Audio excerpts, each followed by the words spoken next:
चंद्रशेखर बावनकुळेंच्या उपस्थितीत जमीन पट्टे वाटप कार्यक्रम संपन्न झालेला आहे। 2,500 लाभार्थ्यांना जमीन पट्टे वाटप करण्यात आलेत। बावनकुळेंनी यावेळी अनेक महत्त्वपूर्ण घोषणा देखील केलेल्या आहेत। ऑक्टोबर 2024 पूर्वी घेतलेली घरं कायदेशीर करणार असे देखील वक्तव्य यावेळी बावनकुळे यांनी केले। चंद्रपूर जिल्ह्यातील ब्रह्मपुरी शहरात महसूल मंत्री चंद्रशेखर बावनकुळे यांच्या उपस्थितीत जमीन पट्टे वाटपाचा कार्यक्रम पार पडला। या कार्यक्रमात सुमारे 2,500 लाभार्थ्यांना जमीन पट्टे वाटप करण्यात आले। महसूल मंत्र्यांनी या कार्यक्रमात अनेक महत्त्वपूर्ण घोषणाही केल्यात।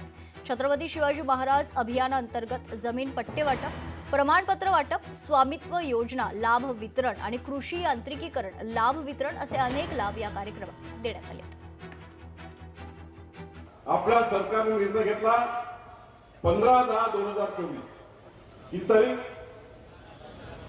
तारीख सांगितली मी 15/10/2024 च्या पूर्वी ज्याने ज्या लेआउट मध्ये जसं घर घेतलं असेल, जसा प्लॉट घेतला असेल, हे सर्व घर कायदेशीर करण्याचा निर्णय आता आपण या मंत्रिमंडळाच्या बैठकीमध्ये घेणार आहोत।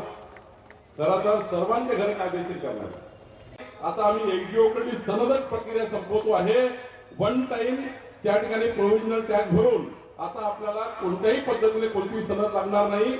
आमच्याकडे याची गरज पडणार नाही। गरीब माणसाला चक्रावाराची गरज पडणार नाही। या ठिकाणी नवीन लेआउट बनताना, नवीन त्या ठिकाणी इंडस्ट्रियल बेल्ट बनताना कुठल्याही सनदची गरज पडणार नाही। हाही निर्णय आपण या ठिकाणी करतो आहे। लोकशाही मराठी ऐका, पहा, जागरूक रहा।